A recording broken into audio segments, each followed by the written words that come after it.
Bu haftanın konusu? Bodrum'un en gelecek vadeden yerlerinden biri Yalı Çiftlik Guide.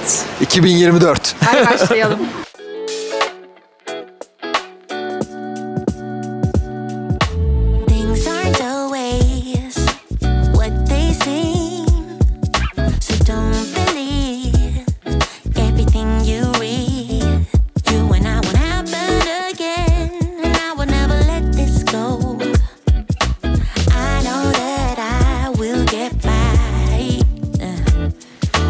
Herkese merhaba, ben Meltem Özden. Ben Arda Mehter. Kanalımıza hoş geldiniz. Bodrum'a hoş geldiniz. Bizim favorimiz Yalı Çiftliğe hoş geldiniz. Evet, hayret. Ortak bir favorimiz var, gördünüz mü? Evet. Ama bu tabii havasından, denizinden, suyundan ve tabii yeşilliğinden.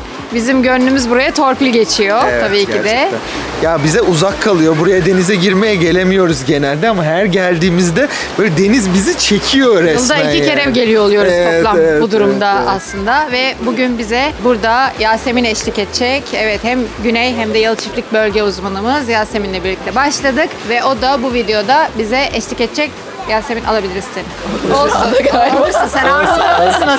Tamam. Yasemin, merhaba. Hoş geldin. Siz de hoş geldiniz. Evet. Niye Yasemin'i ağırlıyoruz? Biraz daha detaya girelim. Yasemin uzun yıllardır Yalı Çiftlik'te oturuyor. Evet. Emlakçılık yapıyor ve bu bölgenin çok iyi uzmanı. Çok iyi biliyor bu bölgeyi. Birazcık o anlatacak. Bize guide'lık o yapacak. Biz ilk videomuzda, Yalı Çiftlik videomuzda kendi bildiğimiz kadarıyla anlattık. Evet. Güzel de anlattık. O videoyu da izleyebilirsiniz. Ama... Evet, bizi nasıl gezdireceğim? Biraz anlat. Valla öncelikle bir sahilleri gezelim diye planlıyorum. Yalı Kafe, Gerenkuyu plajı ve sonra birkaç tane işletmeye gezeceğiz. Sonrasında bir yemek yeriz diye düşünüyorum. Ondan sonra da evleri gezeriz hep beraber. İçeriz bence. Evet, tamam. Hem denize gireceğiz, hem eğleneceğiz, hem güzel yerleri gezeceğiz. 40 derece rahmetli. Daha da güzel olur. Daha da güzel olur. Haydi başlıyoruz. Haydi başlayalım.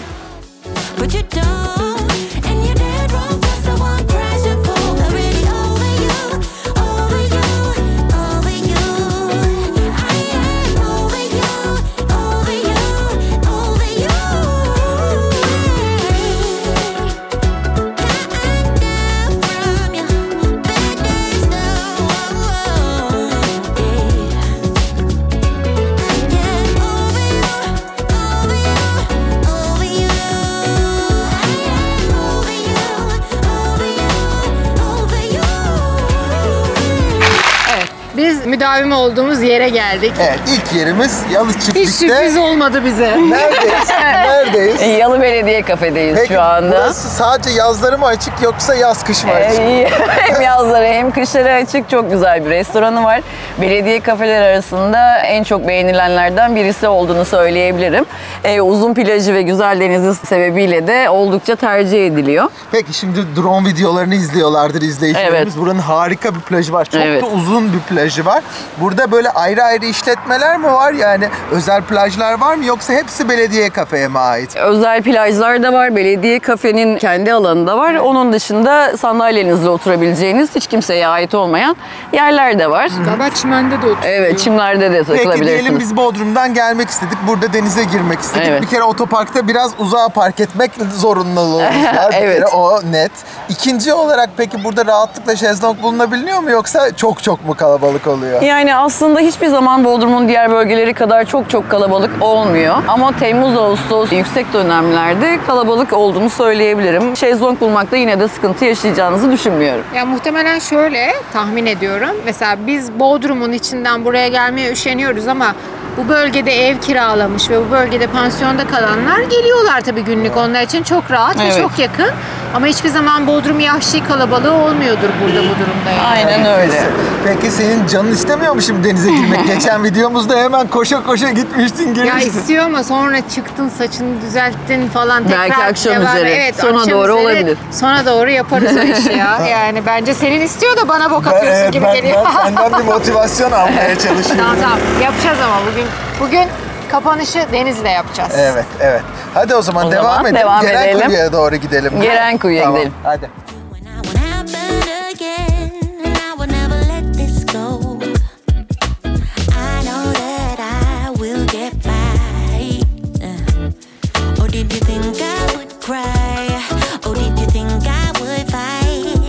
Baby, you crossed the line, and there's no way to make it right.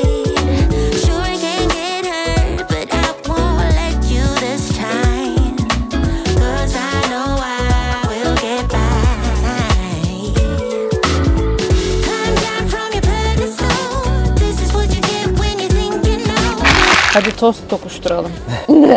Ben de küçük bir parça alıyorum o zaman. Yedirtmediler bana ya, çekim yapacağız, çekim yapacağız diye, artık yiyebilirim, tamam. Gerenkuyu'ya geldik. Evet, Gerenkuyu'ya geldik. Burada gerçekten muhteşem bir deniz var. Yani hani Bodrum'un zaten denizleri genelde belirli bir standardın üzerinde ama yalı çiftlik deyince ayrı bir sayfa açılıyor. Evet, burası da onlardan biri. Senin favorin burası mı yoksa belediye kafenin olduğu diğer taraf mı? Burası da belediye kafe ama diğer yalının kendisi. İkisini de ayrıca seviyorum ama deniz olarak Gerenkuyu'nun denizini daha çok beğeniyorum ben. Burada pek dalga olmuyor. Her zaman zaten ikisi de gayet temiz. Akşam üzeri saatlerinde eğer geleceksem Gerenkuyu'ya geliyorum kesinlikle. Burada takılmayı seviyorum. Kamp sandalyemi alıyorum, oturuyorum. O yüzden keyifli ama yalının da ortamı, oranın da ayrıca restoranının olması yaz kış açık olan. O da güzel. Kışın kapalı burası.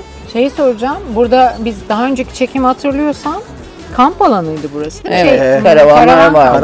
Normal çok karavan vardı ve çok rahatsız ediciydi. Herkes burada bayağı ciddi bir kirlilik yaratmıştı. Evet, kesinlikle öyleydi. Taşların üstü falan çok pisti. Evet. Herkes burada yani bütün çöplerini atmıştı. Bayağı kaos vardı. Deniz yine harikuladeydi ama. Evet. Şimdi Allah'tan kaldırdılar karavanları. Bir park alanı var ayrıca. Karavanlar için hemen arkada, plajın burada arkasında. Evet. O yüzden şu anda buraya karavanların girişi yasak. Şimdi aşağıya gelirler hemen. Nereye kaldırdınız? Burada yine yakındaymış yani. Evet. Burayı ama gerçekten plajla aynı anda karavan yapmak çok kaosa sebep oluyordu. Evet. Yoksa biz bir sabah gelmiştik galiba. Ne kadar kalabalıktı. Şu anda sakinlik de var. Hani bu seneye has olan bir sakinlik değil aslında, karavanları kaldırdıktan sonra olan sakinlik onunla alakalı. Ediyorum. Genel olarak sakin Temmuz-Ağustos aylarında kalabalık oluyor gündüz saatlerinde. Öğleden sonra biraz daha belki kalabalıklaşır. Ama sınırlı bir zaman yani. Onun dışında her zaman çok rahat denize girebiliyorsunuz. O zaman sabah mutlaka bir Gerenkuyu'ya gelip buranın denizinin bir tadına bakmanız lazım. Tost da, sanayi tostu, belediye kafenin en meşhurlarından, çok lezzetli, favorilerimizden. Evet, yiyorum. Hadi bir sonraki yere doğru devam edelim.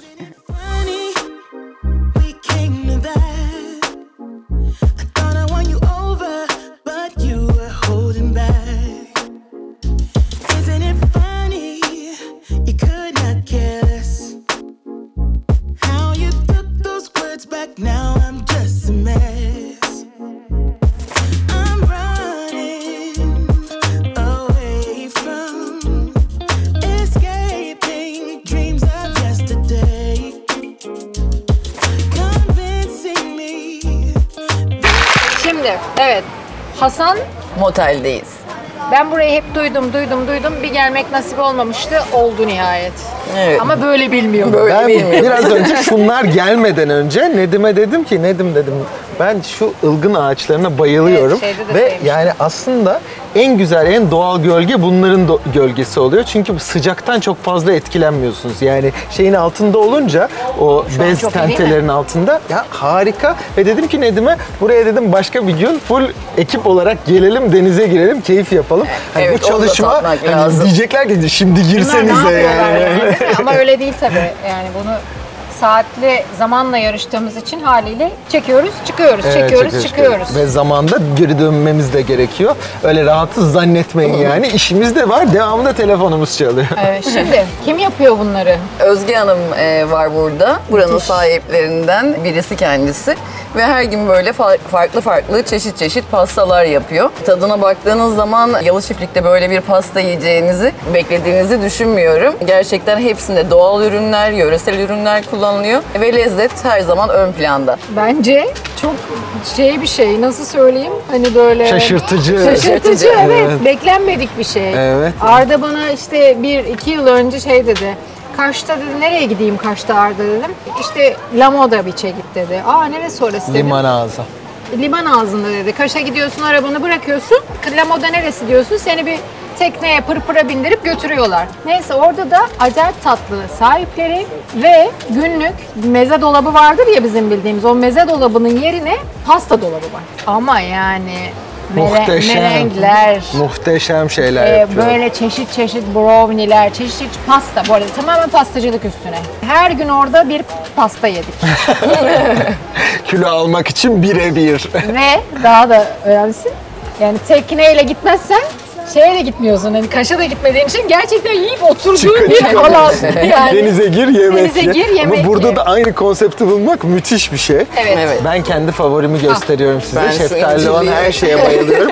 Şeftalili tarta aşık Bunları oldum. alacağım. Yiyeceğim biraz da. İşte bir bilenle gezmek, yani o bölgenin yaşayanıyla gezmek bambaşka. Sen yani mesela ben demin dedim ya Evet. sana, ben buraya geldiğim zaman ilk geleceğim yerlerden birisi burası değildir. Yan taraf, oraya da gideceğiz Evet. biraz da. Oraya da daha çok tercih ederdim kendime. Ama burada böyle şeyler olduğunu bilmiyorum. Evet. Ve işte bunların anlatılması, bunların şey yapılması lazım. Sen sık sık geliyorsun galiba. Ben 4 yıldır burada yaşıyorum. O yüzden buradaki bütün beachlere gidiyoruz zaten burada yaşadığımız için. Burada pastaların dışında zeytinyağlılar, et, balık, yemekler yine hepsi çok lezzetli. O yüzden sahil dışında yemekleri ve pastalarıyla öne çıkan bir yer diye söyleyebilirim. Harika. İşte Denizde hep aynı süper. şeyi söylüyoruz. Biz emlakçıyız, üçümüz de emlakçıyız. Ve bölge uzmanlığının ne demek olduğunu her seferinde bir olay bize hatırlatıyor. Evet. Yani ben bu bölgenin uzmanı değilim, bunu bilmeme imkan yok. Ben sadece kulaktan dolma bilgilerle insanların bana söylediği ve benim bir iki kere deneyimlediğim yerlere gelir giderim. Araştırarak. Araştırarak gelir giderim ama bilmek başka bir şey getiriyor. Evet, aynen öyle. Bu arada bu işletmelerin hepsi çok eski ve aile işletmeleri. Çocukları da devam ettiriyorlar ve her zaman sıcak bir ortam bulabileceğiniz bir yer diye söyleyebilirim burası için ayrıca.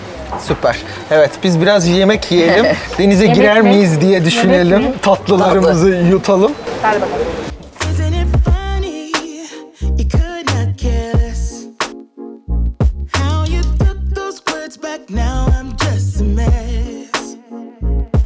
I'm running away from escaping dreams of yesterday. Convincing me this cannot be. Trying to find another way. Yeah. Evet, neredeyiz? Neredeyiz? Arabaya binmeden yola geçtik. Hemen Hasan Motel'in yanında Şahin Motel'e geldik. Burası da balık, mezeler ve deniz ürünleriyle iddialı bir yer diye belirtebiliriz. Rakı içmeye, akşam muhabbet etmeye genellikle tercih Aslında ediliyor. tam benlik bir yer galiba Evet. ama ben öteki tarafı da beğendim, burayı da beğendim. Burada biraz şezlongların arasının açık olması daha rahat, yani orada biraz daha dip dibeydi, Evet. burada biraz daha uzak. Bir de burası anladığım kadarıyla kayalık bir girişi var Evet, denize. ilk girdiğiniz birkaç adım kayalık, sonradan kum oluyor. Bir de bir küçük iskelesi var anladığım kadarıyla. Evet, Yani, akşam üzeri de aslında buralar çok keyifli oluyor. Belki bir günde o saatlerde çekeriz. evet. Bugün rakı için başka program yaptık değil Evet mi? ya, Evet. başka bir yere süz. Aslında ben şimdi midye dolmaları görüyorum. Güzel Mısırlar bira geçiyor, keyfi evet. yapıyorlar falan Yani filan. yok, biz biraz kontrol edemedik bugün yemek Biraz planını. önceki tatlılar biraz fazla geldi O gerçekten. yüzden sözümüz başka bir yere olduğu için buraya da ekstra başka bir gün geliriz ama görün istedik en azından nasıl bir ortamı var. Biraz daha kış değil Evet, diyemedim. Mesafe sen dedin evet, demin. sakin. mesafeleri. Biraz daha sakin. Mesafelerin ayrık olması çok Bu arada güzel. yani orada Hasan Motel'in oraya rahat rahat koyabildik de burada da burasının otoparkı bir mi? İkisi de aşağı yukarı aynı Aynı yerleri yeri kullanıyorlar. Sokağı kullanıyoruz. Belli zamanlar bu yoğunluk oluyor ama onun dışında park problemi yaşanan bir yer değil. Peki bundan sonra yine bizi güzel bir beach'e götüreceğim mi? Denize girebilecek miyiz? Artık çok sıcak basmaya başladı çünkü. Götüreceğim. Orada bir rakı Girecek balık miyiz belki Meltem? Gireceğim. denizde Ben yaparız. burayla ilgili bir şey daha söylemek istiyorum. Burada düzgün bir kitle var. Söyleyeyim bunu. Bunu Evet. söylemek istedim. Çok güzel. Bu evet yani bir yer. Böyle Bodrum'un birçok yerine benzeyen bir hali var. Kaliteli bir yer yani. Zaten ses, gürültü, temizlik oradan da anlaşılıyor az çok. Evet, gürültülü Evet. sesle konuşmayan, bağırarak çağırarak konuşmayan bir yer olduğunu görünce çok Fazla yere gitmekten Evet. yapabiliyoruz, seçebiliyoruz. Yani resmen. ben de bununla ilgili bir şeyler söylemek isterim. Burada yaşayan biri olarak, burada yaşayan birçok kişiyle tanıştığım için genel olarak burada nezaket, görgü, saygı bunların çok dikkat çektiğini söyleyebilirim burada yaşayan insanlar arasında.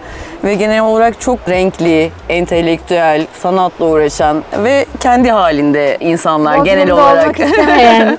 Anladınız siz onu. Evet. Bunu diyeceğini de biliyordum.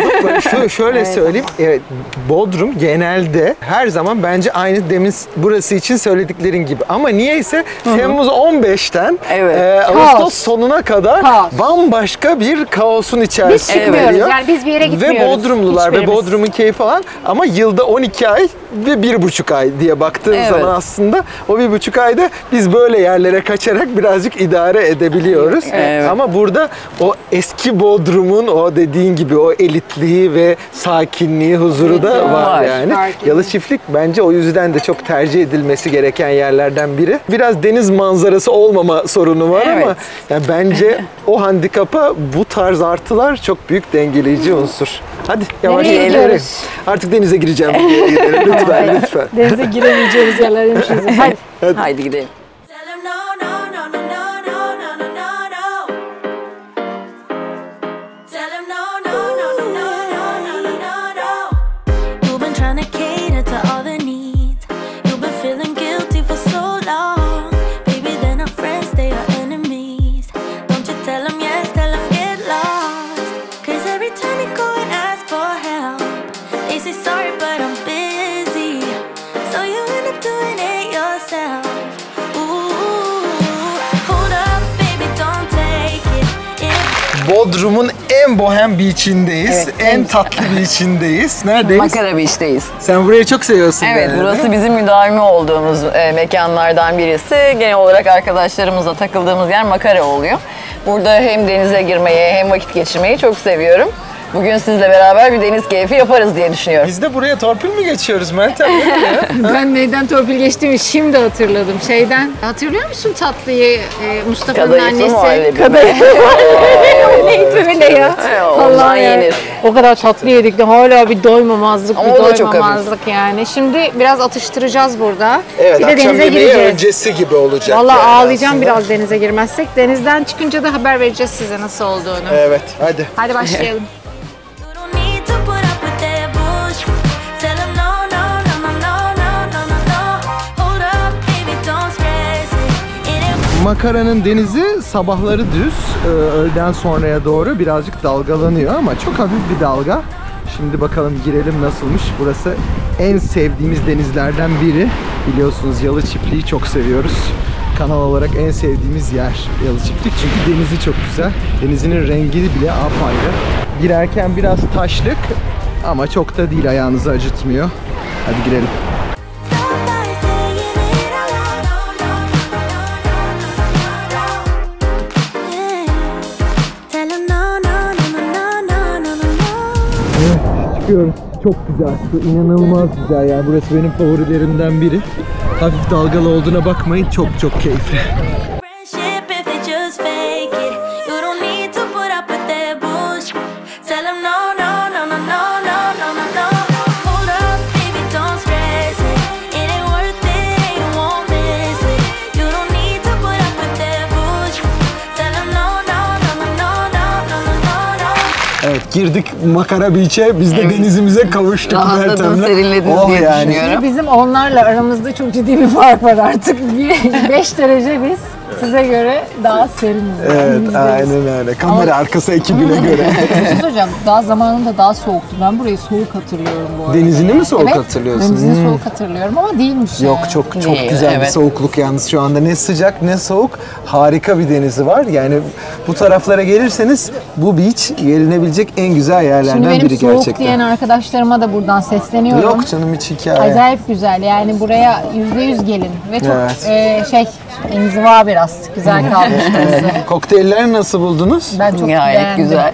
Vallahi. Sen buraya sık sık gelip kokteyl içiyor musun? Hayır, o bira içiyor. Ben yani Daha sık çok sık öyle. geliyorum ama çok fazla gelip de alkol aldığımı söyleyemem. Daha çok takılıyorum geldiğinde, denize giriyorum, bir şeyler yiyip içiyorum. Ama bazen burada akşamlara özel etkinlikler oluyor. Müzik olduğu geceler de oluyor. Müzik O derken zamanlar nasıl müzik oluyor? bayağı canlı Bizim niye müzik. haberimiz yok? Evet, Bize hatta uzak. haftaya var bildiğim kadarıyla. Bize uzak. Bize uzak dediğimiz yani alkollü taksiyle gidip gelmek gerekiyor. O ortamı da bir görmenizi isterim. Bir etkinlik olduğunda geliriz tekrar belki. Olur. Peki biraz mutfağından da bahsedelim burada. Burada kahvaltı da bulabiliyorsunuz. Öğlen yemeği de, akşam yemeği de var. Biz mezeye gelmiştik galiba, Evet, değil biz mi? bir kere meze yapmıştık. Bayağı çeşitli mezeleri de var. Ama bu sene sadece menüye geçmişler. Hani böyle günlük bir şey çıkartmıyorlar. Özellikle çökertme kebabı çok güzelmiş. Onu duydum. Evet. Valla başka yere sözümüz olmasaydı ben o çökertme kebabını Aynen yerdim. öyle. Daha önce burada birkaç kere daha yediğimiz için daha önceki videoları izleyebilirsiniz. Şimdilik sadece kokteylli geçeceğiz ama denizi mükemmel, çok bohem, çok keyifli bir yer. Gerçekten senin de favorin olduğunu kadayıflı tatlıyı sordunuz mu? söyleriz. Efendim? Kadayıflı tatlıyı sordunuz. Sormadık kadayıflı ama vardır sormadık. mutlaka. Çok güzel bir kadayıflı Onu bir tatlısı çekelim var. yalnız hakikaten Çok yani. güzel. Onu çekelim. Müthiş. Biz tatlı kotamızı da bugün doldurduk ama buranın kadayıflı tatlısı muhteşem bir tatlı. Ama tekrar ediyorum, yani videoyu şu anda da görmüş olabilirsiniz. Deniz beklediğimden iyi. Gerçekten Evet, öyle. kendi kendime Gerçekten öyle. yineliyorum çünkü şoka girdim. Beklenmedik. Bir de bu kadar sıcakta iyiydi. muhteşem geldi. Şimdi diyecekler ki devamlı yiyorsunuz, içiyorsunuz. Bu mu anlatacağım şey? Hayır, değil. Akşam yemeğinde rakı masamızı kuracağız. Sohbetimizi Keyifli edeceğiz. sohbetimizi edeceğiz. Burası her daim yeşil kalan bir yer. Her daim sakin ve daha böyle dingin olan bir Evet. yer. Denizi de gerçekten Bodrum'un en iyisi yani. Kıyas kabul etmez. Yasemin'den Bodrum'un en dolayı iyisi. torpil mi geçiyorum bilmiyorum. Bu sefer daha çok sevdim. Yok kesinlikle öyle. Ama Yasemin bizi Ben sizi gezdirince- güzel yerlere Ha, götürdüğüm evet için ya, belki de belki ondan olabilir. Evet, bize anlatacaksın daha detaylı olarak. Evet. Yani burayla ilgili de şunu söyleyebilirim. Tek başına gelip saatlerce burada takılabildiğin Öyle bir güvenli hal mekan. sergiliyor yani. Genel olarak aslında Yalıçiftlik'teki bütün sahildeki mekanlar için bu geçerli. Bütün gün kitabınızı okuyacağınız, çalışabileceğiniz, denize girebileceğiniz rahat bir ortam. O yüzden ben de çok Peki seviyorum. biz fiyat vermeyi hiç sevmiyoruz. Herkes de aşağı yazıyor niye fiyat Vereyim vermiyor. ben. Hadi Çünkü vereyim. verdiğimiz Hadi bütün veriyorum. fiyatlar bir ay 2 ay sonra hiçbir anlam taşımıyor. Veriyorum. Hadi biraz ver Hadi bakalım. biraz veriyorum. Bunu artık Nedim nasıl çevirmiyorsun? Ben gene de söyleyeyim. Artık içeceği de dolara mı çeviriyor? Çevir olacak. Yunan'da nasıl çeviriyorsak burada da çevir. Şimdi omlet söyleyeyim bir kere. Sade omlet 110 TL. Izgara köfte söyleyeyim. En çok yenenlerden birisidir muhtemelen. 390 TL. Çökertmeyi Çökertme söyle. kebap 700. Biz kaça yedik şeyde çökertmede? 1200. 1200. 1200. Bir de geçen sene yedik çökertme. Valla sinirlendim bak. Çökertmeyemedik, kazık yedik. Çökertmede biz çökertme yemedik. Kazık yedik aslında, doğru. Biraz şeyden bahsedeyim. Hamburger 380 TL, cheeseburger 410 TL. Yani çıtır tavuk 320, Yunan salatası 320. Biraz içeceklere geçeyim size. Bira içiyorsunuzdur muhtemelen. Şu muhallebili kadayıftan da bahset. Bahsedeyim 150 TL. İçecekler bence hep aynı şeye bakılır. Bira bakayım. Efes 50 CL 190. Bomonti filtresiz 170. Nasıl Hemen hemen. buldunuz fiyatları? Sen nasıl buldun? Sen söyle. Çok ucuz değil tabii Gezen ki ama sensin. yani hani bence standart yani hani bu senenin fiyatlarına göre uygun bile denebilir aslında. Bence de. Çok aşırı bir şey değil ama evet çok uygun denebilecek şey değil. Ama nasıl hizmet aldığına bakıyorsun Evet böyle ya ben yerlerde. önemli olan hani mekanın kalitesinin de bu fiyatın içinde olduğunu bildiğim için mekanın kalitesi de iyiyse özellikle iyi bir denize sahipse bunun hani biraz daha hak edilebilir bir noktada olduğunu düşünüyorum. Sadece yediğin içtiğine bakmamak lazım. McDonald's'ta Tabii ki. yemiyorsunuz yani. Hani bir hamburger olarak geçen bir izleyicimiz çok sitem etmiş. Bu rakamda bir hamburgere nasıl uygun fiyat diyebilirsiniz de yani aslına bakarsanız Bir bütüne, mekanı evet. satın alıyorsunuz. Şerefiye. Mekanda, Bakın evet, Meltem'in şerefiye konusu açıldı gene. İşletmelerin de bir şerefiyesi var. Yani aynı Ortakent Yahşi'nin her tarafı, her denizi aynı değil. Aynı güzellikte olmadığına göre işletmeler de fiyatlarını buna göre yapıyorlar. Yani bir yerde ayağınıza ot yosun dolanıyor. Bir yer berrak bir denize sahip. Aynı olabilir mi? Olamaz. Tabii ki. Burada da aynı şey. Bütün motellerin işletmeleri var burada bu kıyıda. Birçoğunu da beraber gezdik bugün, gördük. Yani kendi aralarında bunların bir şerefiyeleri olacak. Evet. Kiminin aşçısı 10 yıldır aynı aşçı olabilir. Kimi sürekli aşçı değiştiriyor olabilir. Bir sürü fark var yani. Biz kendi açımızdan o fiyata iyi demişizdir. Bir de unutmadan burada şeyden bahsetmek istiyorum. Burası aslında Yalı Çiftlik Gökova'nın başı. Yani aslında o meşhur mavi turun, yani teknelerle çıkılan mavi turun ilk yerlerinden biri Yalı Çiftlik.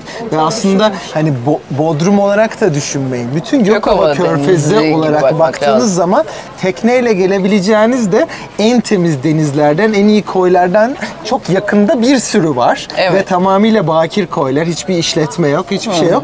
O yüzden mesela tekne sahibi olmayı düşünüyorsanız, Ören'de bir marinada, Ören'deki marinada tekneniz dursun istiyorsanız, ki en uygun fiyatlısı o bütün bu bölge içinde.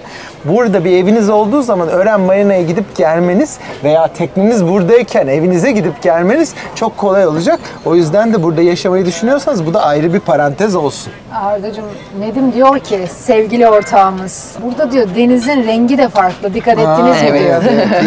Yeşil. Yeşil. Yani enteresan. Evet. Hadi bunu bilim adamları bir açıklasın bize aşağıya lütfen. Denizin rengi neden yer yer değişiyor? Yasemin, bir abone çağrısı yapar mısın lütfen? Çok iyi. Hep Lütfen. çağırıyoruz olsun. Lütfen yalvarıyorum. Ben kanalımıza üye olur. Bundan sonra. Ne olur? Pardon, abone olun diyecektik onu. Amatörlükte son nokta. Evet Yasemin, konuk sanatçımız olarak abone çağrımızı yenileyebilir misin lütfen? Kanalımıza abone olmayı unutmayın lütfen. Evet, bakın lütfen. Evet, biz biliyorsunuz bir hayalimiz var. 100.000 aboneye ulaşmak istiyoruz. 100.000 aboneye ulaşıp YouTube'un verdiği o plaketi alabilmek istiyoruz. Diye bunu Çünkü zaten aldırtmak zaman istiyorum. geçmiş olacak ve olacak. Printer'dan basacağım. 3 sene olsun, 5 sene olsun elimizden gelen her şeyi yapacağız bunun için. Biliyoruz, çok fazla izleniyoruz. Çok fazla izleniyoruz. 100.000 takipçili kanallardan çok daha fazla izliyorsunuz bizi. Ama abone olmuyorsunuz. Lütfen sadece destek vermek için o abone ol tuşuna basın, like atın ve bir de yorum yazarsanız harikulade. Güzel yorumlar. Hadi akşam yemeği için çok enteresan bir yere gidiyoruz. Yasemin bizi harika bir yere götürecek. Hadi Görüşürüz. Things aren't always what they seem. So don't believe everything you read. You and I won't happen again, and I will never let this go. I know that I will get by. Or did you think I would cry? Or did you think I would fight? Baby, you crossed the line, and there's no way to make it right. Sure, I can get hurt, but I won't let you this time. 'Cause I know I will get by. Climb down from your pedestal. This is what you get when you think you know. Şavk Restoran'dayız. 2 ay önce açılan köyümüzün en yeni mekanlarından birisi. Burada iki kız kardeş Dilek Hanım ve Deniz Hanım yemekleri yapıyorlar ve bütün işletme onlara ait. Tarladan, denizden ne çıkıyorsa onları pişiriyorlar bize. Yöresel lezzetler, aynı zamanda Dilek Hanım şef ve zaman zaman burada yemek atölyeleri de düzenliyorlar. Bugün bize bir rakı sofrası kurdular. Evet ya. Şimdi tatmaya başlayacağız. Ne oldu ya? Yani oldukça otantik bir yerdeyiz. 2 tane yerli, buralı kadının yaptığı müthiş bir işletme. Çok ya gerçekten özelliği olan bir yer. Evet. Ve işin mutfağından yetişmiş ve yani okulundan yetişmiş olan 2 arkadaş değil mi? Evet. Arkadaşlar diye. Kardeşler. İki kardeşler. Çok özenli. çok özenli ve keyifli bir masa kurmuşlar. Şimdi bu videoyu siz eğer yazın değil de kışın izliyorsanız da mutlaka aklınızda bulundurun. Burası 12 ay boyunca açık olacak bir lokanta. Ve burada kışın da taş fırınları var. Taş fırını kuracaklarmış, yani yapacaklarmış. Orada da Pizza, şarap geceleri, pizza kuzular, olacak, evet. kuzu kollar ve yani hani gerçekten çok özel. Bakar mısınız yaptıkları ekmekler, pıt pıt ekmeği diyorlar buna. Hemen 10 saniyede oldu. Ve peksimet, yani bu bölgenin Islanmış peksimeti. mı? Aynı güzel. Evet, ıslak bu. Aa, çok güzel. Küçük Evet. karpuz kestiler bize. Bunu nasıl koyalım? Şöyle dur. Karpuzun böylesini ilk defa Evet. gördüm şu anda. Gerek. Evet, hadi Yalı Çiftliği'ye Hoş içiyoruz o geldiniz. zaman. Hoş bulduk. Hoş geldiniz. Şimdi Yalı Çiftliği'nin olumlu ve olumsuz taraflarını konuşacağız. Ben peksimetimi yutunca. Şimdi, Olumlulardan mı başlıyoruz? evet. genelde olumlulardan başlıyoruz. Yalı Çiftlik deyince bizim aklımıza Bodrum'a yaklaşık 20-25 dakika uzaklıkta ama 2 tane Yeşiltepe'nin alt tarafına kurulmuş denizi çok güzel bir yer aklımıza geliyor. Ama aslında Yalı Çiftlik yaşayan bir yer ve artık çok gelişti. Evet. Çeşitli projeler var içinde ve aileler için ulaşılmaz, zor, çocuklar için yok okula zor gidilecek bir yer değil. Yani artık bu kafadan çoktan çıktık. Evet. Ki bunu buranın satışları da çok rüzgar olduğu için böyle yapıyorum. Ve bunu buranın satışları aslında ispat ediyor. Evet, bayağı ciddi anlamda arttı son zamanlarda. Evet, şimdi Yasemin'le biraz onu konuşacağız. Aslında bizim burada ilk işimiz tabii ki de emlakçılık olduğu için biraz bölgedeki emlak fiyatlarından ve bizim gördüğümüz bazı projelerden bahsedelim. Bize çok fazla alıcı ve satıcı geliyor burayla ilgili ve biz de tabii ki de Yasemin'e yönlendiriyoruz ve bu alanda uzmanlık geliştirmiş biriyle çalışmak istiyoruz. Ama biz de kendi arkadaşlarımıza tavsiye ederken bir metrekare birim fiyatı üzerinden konuşuyoruz ve bunu tabii ki de ister istemez bazen Bodrum'la kıyaslıyorlar. Tabii. En yakın Bodrum. Evet. Önce onu soracağım. Bu benim sorum. Özel bir soru. Yalı Çiftliği Bodrum'la kıyaslamak doğru bir kıyas mı bir kere her şeyden önemlisi?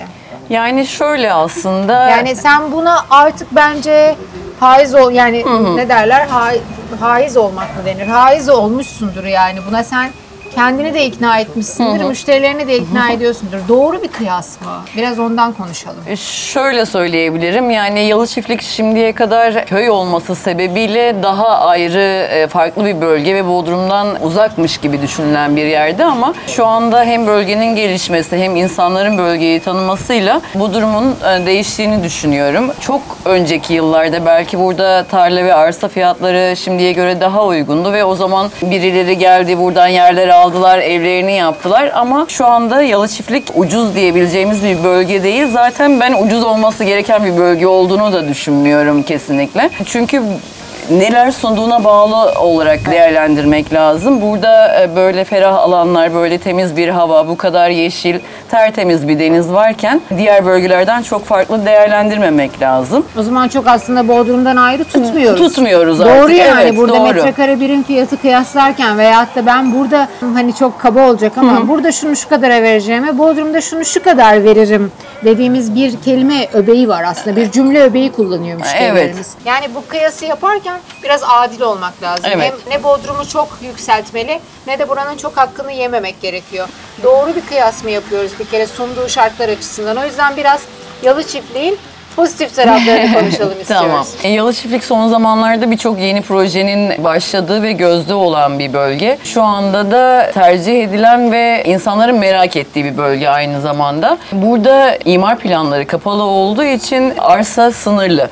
O yüzden fiyatlar zaten bir şekilde Bodrum rakamlarını yakalamak durumunda kalıyor bu sebeple. Yalı Çiftlik nerede? Bir kere ondan bahsedelim. Ne kadar bir mesafedeyiz Bodrum merkeze? 25 dakika yaklaşık 14 kilometre gibi bir mesafedeyiz aslında. Evet, çok da yakınız. Havaalanına da 38 kilometre 40 dakika gibi bir mesafemiz var. Şimdi mesela enteresan bunu söylüyorsun. Ben Gümüşlük'le kıyaslıyorum. Ben Gümüşlük'te Evet. oturduğum için Gümüşlük'te aslında daha kilometresel olarak daha yakın Bodrum merkeze. Ama baktığınız zaman orada bir sürü ışık var Evet. ve trafik başladı ve benim Bodrum merkeze ulaşmam Çok daha Gümüşlük'te uzun. en aşağı yarım saat sürüyor Evet. baktığınız zaman 35 dakika. Hani kışın bile neredeyse 30-35 dakikanın altına kolay kolay düşüremiyorum. Yalı Çiftlik çok daha uzak algılanıyor Gümüşlük'ten Evet. aslında bakıldığı takdirde ama öyle değil yani. Bu bence Sen biraz burada yaşadığın için. alışkanlıklardan kaynaklanıyor. Yani biz işte Gümüşlü'ye, Yalıkavak'a, Gündoğan'a, merkeze uzak demezken Yalı Çiftliğe söylüyoruz bunu ama aslında baktığımızda mesafeler aynı.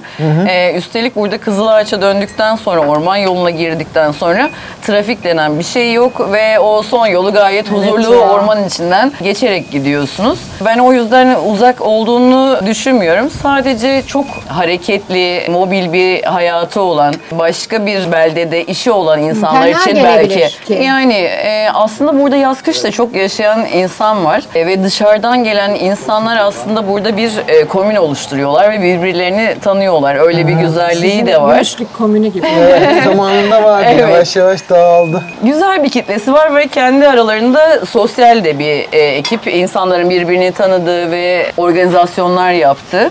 Peki biraz da pozitif yanlarından bahsedelim. Yani mesela bir numaralı pozitif yanı ne dersin Yalı Çiftlik'te olmanın, Yalı Çiftlik'te bir ev sahibi olmanın? Yani benim için mesela en önemli şey burayı da seçerken daha özgür hissedebileceğiniz bir yer. Yani hem mekan olarak hem ruh olarak ferahlık olan yok diyebilir miyiz bir acaba? yer. Burada pek öyle bir şey yok diyebilirim. Yani ben şimdi burada Porsche'umla gelsem şöyle Yalıkavak'ta Gelin. yaptım. Gezersiniz. Allah atamıyor muyum ya? Yani kime atacağım? Burada pek önemsenmez yani.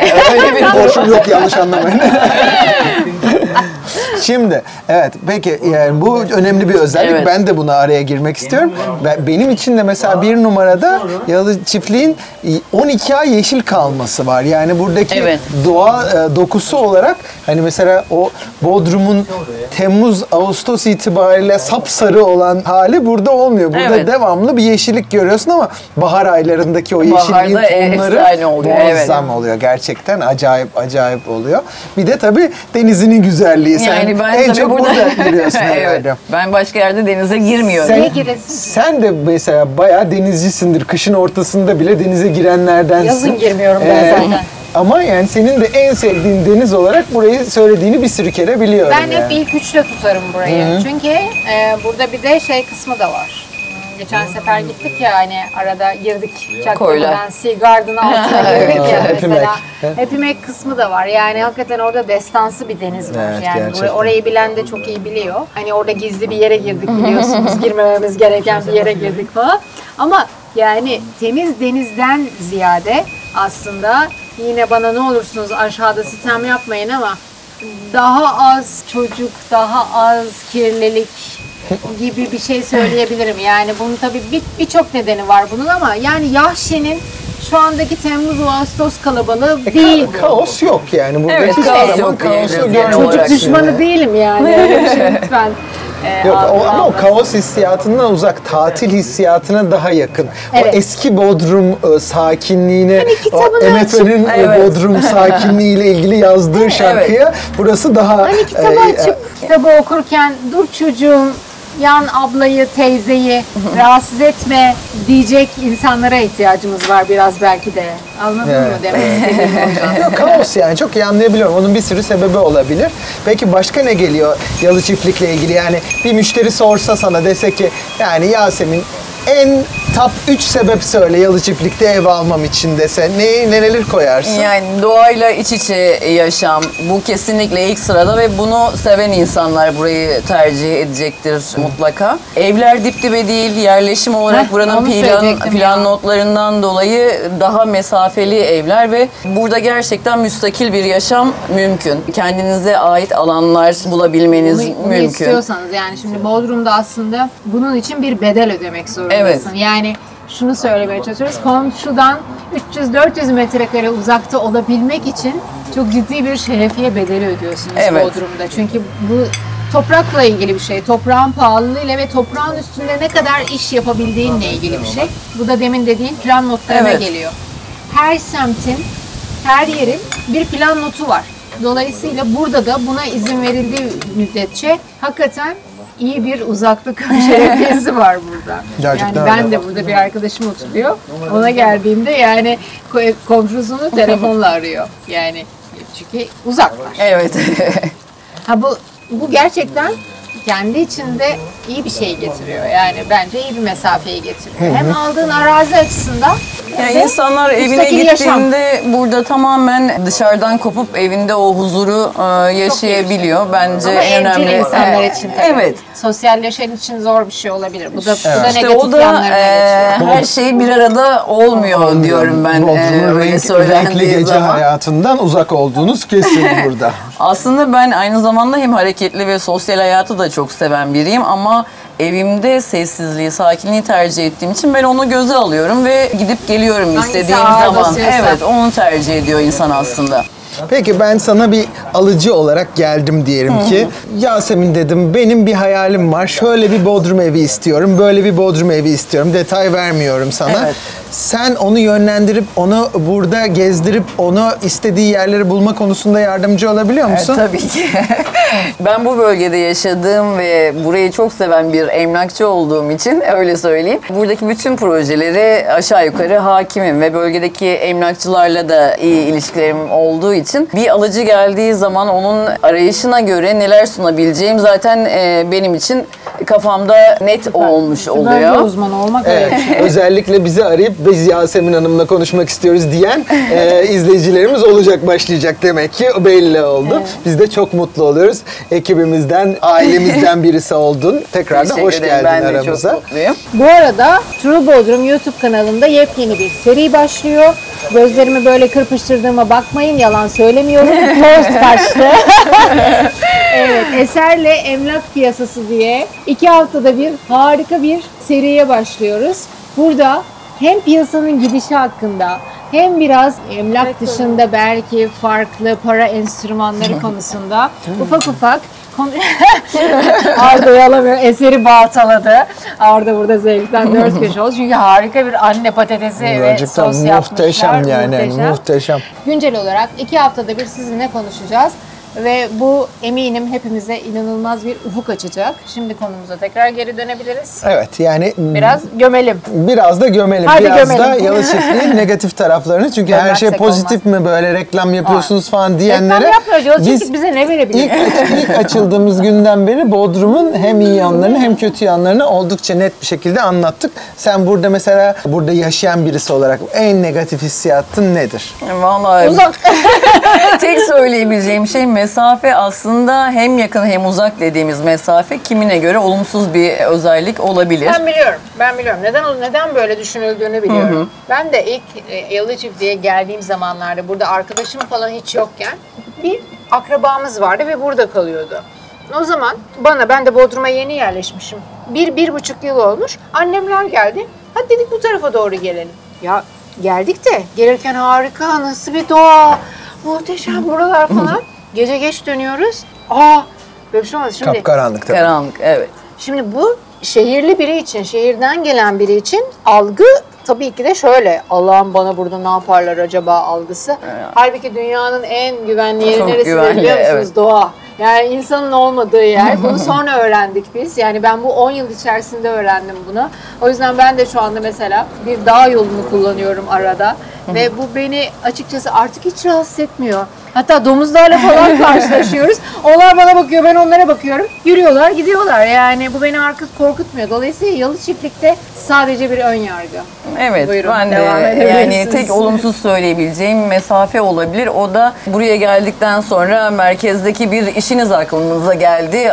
O zaman uzak diyebileceğiniz kadar bir uzak. Onun dışında Beni yine de uzak domuzlar değil bence. öldürüyormuş değil mi? Parçalayıp ben böyle. Beni domuzlar gömüyor. Ben de çekime geliyorum. Evet, ben de eklemek istiyorum negatiflere bir Tamam. tane. Yani burada çeşitlilik az. Yani hani Bodrum'un aslında sunduğu en önemli şeylerden biri. çıkıyoruz sanki biz. Ben çıkanlardanım yani. Hani daha Nereye çok çıkıyorsun çıkanlardanım. ya? Nereye çıkıyorsun? Çıkıyor mu? Biz daha çok çıkmıyor muyuz Allah rızası için? Genelde ya? ben onlardan fazla çıkanlardanım. Bakmayın ben rakıcı olduğum için. Zeynep'e geldi mi kanka sen? Ya Ben bırakın Atina'daydım. ya. Yani burada var ya iddiasına girerim en çok biz çıkıyoruz. Yani. Ben Arda'yı desteklemek için şöyle bir şey söyleyebilirim. Buradaki gençler için belki işte hem Yalı Çiftliği'nin gençleri ve o yaş grubu için belki sosyalleşecek fazla ortam yok diyebiliriz sahiller dışında. Onun ama için de çok da çeşitlilik Ben zaten lazım mı bilmiyorum. demin dediğime şöyle de bir ek yapabilirim. Çeşitlilik burada artacak. Gün be Evet. gün böyle yerlerin açılmasıyla birlikte artacak ve daha kaliteli, daha nezih, daha düzgün bir yapının ve esnaf sisteminin oluşması mümkün. Bodrum'da maalesef bu yaz gördük ki esnaflığı bilmeyen, esnaflık konusunda iyi niyetli olmayan neredeyse herkes bu seneyi çok korkunç kapattı. Hani öyle şansını denemek veya esnaflıktan hiç anlamadan esnaflığa giren insanlar bu sene tamamıyla battılar diyebiliriz. Burada daha işi bilen, daha okullu, daha bölgeli, daha yöresel insanların açılabileceği yerler çok daha farklı bir ruh hali yaratacaktır Evet. diye düşünüyorum. Burada işletme açmak için bir fırsatınız var ve şu anda daha burası dutluk seviyesinde hala öyle. ve burada bir yer açtığınız zaman 10 senesini, 15 senesini, 20 senesini devirdiği zaman sizinle büyüyecek bir jenerasyon ve bir insan kitlesi olacak ve burası bunu aç ve o yüzden burası bence yatırım yapılabilir bir yer. Kesinlikle. Bir negatifini daha söylemem lazım. Siz söylemiyorsunuz maalesef. Söyle bakalım hangisiymiş. Biliyoruz da mı söylemiyoruz? Yok hayır yani benim için herhalde diye söylüyorum yani hani benim için bir negatifi de deniz manzarası olmayan evlerin olması. Bu özellikle ben alıcılarımı buraya yönlendirdiğim zaman Evet, çok gerçekçi olmak lazım. karşılaştığım bir konu. Bu konuda gerçekçi olmak lazım. Yani burada diyorlar ki Sen Ankaralılara evet, hizmet veriyorsun. daha çok da Ankaralılara hizmet verdiğim Arda için. kampımız bizim Ankaralılara hizmet veriyor. Burada deniz manzarası için sahillere gidiyoruz. Sandalyemizi alıyoruz, oturuyoruz, denizi Hayır ya, izliyoruz. eve Evde yok. yaptırıyoruz. Eve büyük eskiden Türk filmlerinde olan duvar resimleri yaptırıyoruz. Aman Allah korusun. Deniz manzarası onu Ya yaptırıyoruz. ben şöyle düşünüyorum, yani denize bakmak evet güzel, deniz manzarası da güzel ama yeşilin içinde yaşamak diye bir şey var. Yani evet burada deniz manzarası yok ama o doğayı hissetmek var, yeşili hissetmek var, yeşile bakmanın verdiği bir huzur var. Bence bir süre sonra deniz manzarası aramayabilirler. Onu çok güzel söyledin. Bence yeşile bakmak gerçekten bir huzur. Çünkü Evet. deniz aslında baktığın zaman alabildiğine bir ferahlık veriyor Evet. insana ama aynı zamanda o köpürdüğü zamanki o huzursuzluk, Yalnız, hissiyatı, yalnız. siyahlık da o da başka bir şey. Evet. Ve bütün kışı da genelde öyle geçiren de bir sürü yerler var yani. O Koyunbaba'da muhteşem manzaralar, Kızılburuncular. Yani hani kışın geldiğiniz zaman o kabarmış denizde biraz korku filmi zamanlar yaşıyorsunuz. Ama burada günün her saati değişik bir ışığın yansıdığı bir Evet. doğa manzarasıyla görülen o koca vadiler o gerçekten bence Evet. nefes kesici. Gerçekten çok güzel. Bir de huzurlu, çok daha konforlu evlerde Bodrum'a da çok uzak olmadan yaşamak avantajlı. Evet. Geçen sene nereden açmıştık? Beni bir Çukurgöl. Çukurgöl'den açmıştık geçen sene. Muhteşemdi. Bu sene gidemedik. Çukurgöl kadar doğası muhteşem bir yer daha yok. Yani böyle bir vadi de yok. Yani biliyorsun sen de geçen sene de gitmiştik. Evet. Bu sene de harikaydı. Yani yaz olduğu halde harikaydı. Orası bu arada 50 hanelik falan bir köy ve tamamen eski köy hayatının devam ettiği Bir yer, evet. bir yer. O yüzden tatlı bir yer. Acayip zaman donmuş orada. Evet. Gerçekten zaman donmuş. Bir de şeyden bahsedelim. Buradaki pazarlardan bahsedelim. Yalı Çiftlik ne zaman kuruluyor? Kızılağaç ne zaman kuruluyor? Cumaları Yalı Çiftlik pazar günü Kızılağaç pazarımız var ama Yalı Çiftliği burada sabah 7'de falan gidiliyor pazara ve en Duydunuz mu? güzel ürünler Duydunuz için mu? gittiğinizde inanamazsınız gerçekten. Herkes sabah 7'de kalkıp pazara Köylü geliyor. pazarı galiba, Evet. değil mi? İnanılmaz Böyle bir pazar. dışarıdan Hayır. getiren Ben şey geldim değil. arkadaşlar. Yani- İki kere. Müthiş. Kendi bahçelerinden olan ürünler Müthiş. genelde doğal ürünler ve özellikle dışarıdan gelenlerin de Biz olduğu ne güzel bir yiyormuşuz ya pazarımız dediğimiz var. yani Migros'tan veya büyük marketlerden aldığımız için Evet. çok alışkınız biz de. Bizim de iş yerinin orada kuruluyor Dereköy'de ama sabah yetişemezsek akşama hiçbir şey kalmıyor akşam Evet, yemeğine evet, doğru. çok Cuma'yı küçük bir pazar kaçırırsak Dereköy'de. pazar günü Ama- Kızılağaç akşama kadar açık. Burada ben hem Kızılağaç'ın hem Yalı Çiftliğin pazarına yaklaşık herhalde bir 5-10 kere gelmişimdir. İnanın yani bu neyi? Ben ne biberi yiyorum Değişik dediğim biberler. nokta yani köy biberi. Burada yediğimiz biberler işte. Evet, Yani Burası buradakilerin mükemmel. hepsinde. Şey yiyoruz. Bir kere bir de bu mimarları bir bulalım şimdi. Mimarlar da orada çalışıyorlar. Bu Evet. mimarlarla konuşalım. Nedir, ne yapıyorlar? Hoş Evet, sohbet. biraz yiyelim. Ondan sonra, sonra- bu muhteşem yemek için hem teşekkür ederim hem biraz kendilerini tanıtsınlar. Muhteşem bir yerdeyiz. Evet. There's no way to make it right. Sure I can get hurt, but I won't let you this time. 'Cause I know I will get by. Climb down from your pedestal. This is what you get when you think you know it all, but you don't. And you're dead wrong 'cause I won't crash and fall already over you, over you, over you. I am over you, over you, over you. I don't want you to think that I want you to change. You can make this right now when all is ruined again. How many times did you think that I was gonna let this slide? Evet, müthiş bir yemek yedik. bu yemeğin mimarları Dilek ve Deniz Hanım'a çok teşekkür ederim. Elinize sağlık. Harika bir restoran açmışsınız. Teşekkür Biraz ederiz. bahseder misiniz? Siz kimsiniz ve nasıl böyle bir cesaretle şey yaptınız? Evet. Biz iki kız kardeş, Bodrumluyuz. Bolu Mengen'e uzanan bir hikayemiz var. Ve burada koca nenemin evinde hemen restore ediverdik. Ve emeklerimizle bahçede, tarlada, denizde ne varsa ekiyoruz, biçiyoruz ve masaya koyuyoruz. Dela dedenle sarı nenenin dediği var. Dela deden sarı nenenin namı değer bizim atalarımız. Buralarda yaşamışlar, tütün ekmişler. Burası bir tütün tarlası, buğday tarlası ve arpa tarlasıymış zamanında. Yakın. Tarlası, arpa, buğday tarlasıymış buralar. Şimdi bakıyorsun biz o bıraktığı yerlerden o bayrağı alıp devam etmek için iki girişimci kadar uğraşıp dururuz. Müthiş bir iş yapmışsınız. Teşekkür Ellerinize ederiz. sağlık. Harikulade bir yemek yedik.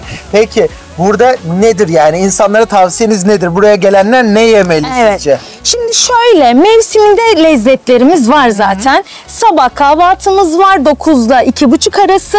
Akşam servisimizde 6'da başlıyor. Bodrumlular rahatı sever. Arada bir siestamız var. Akşam da 6'dan 12'ye kadar akşam yemeğimiz var. Babam balıkçı. Günlük taze balıklarımız var. Cırık kavurmamız var. İşte köftemiz, etimiz ne varsa tazesini önemsiyoruz aslında. Hepsi yerel değil. Yerel tabii yaşasın yerel mutluluk diyoruz.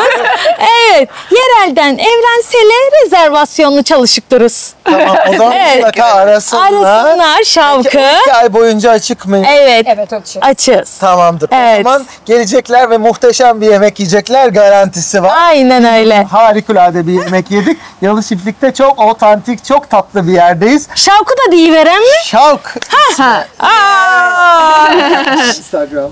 evet. Durumları da söyleyiverem. Hani neden şok dedik bilip durur musunuz? Tabi biz eskiler, neneler, dedeler şöyle dua ederlerdi yeni ay çıktığında. Yeni ayı gördüm maşallah, şavkı yüzüme, nuru gözüme, Allahümme salli vesaire böyle dualarımızla birlikte o yeni ayı selamlardık. Derdik ki Allah'ıma şavklarımızı kesme diye başlardık dualarımıza. Neden dedik öyle öğrenebildik. O yüzden de dedik ki şavklanalım, parlayalım, ışık dolu olsun. Çünkü gerçekten bizim için çok kıymetli ve çok değerli burası ışık gibi. Kardeşimin Yerel Mutluluk isimli bir sayfası, benim de Koca Bodrum diye bir sayfamız var. Ama dedik ki bu böyle olmayacaktı. Burayı vurduktan sonra dedik ki kız gel birleşivere. Şok. Yazın Instagram'a. Çıkıverin. Görürsünüz zaten.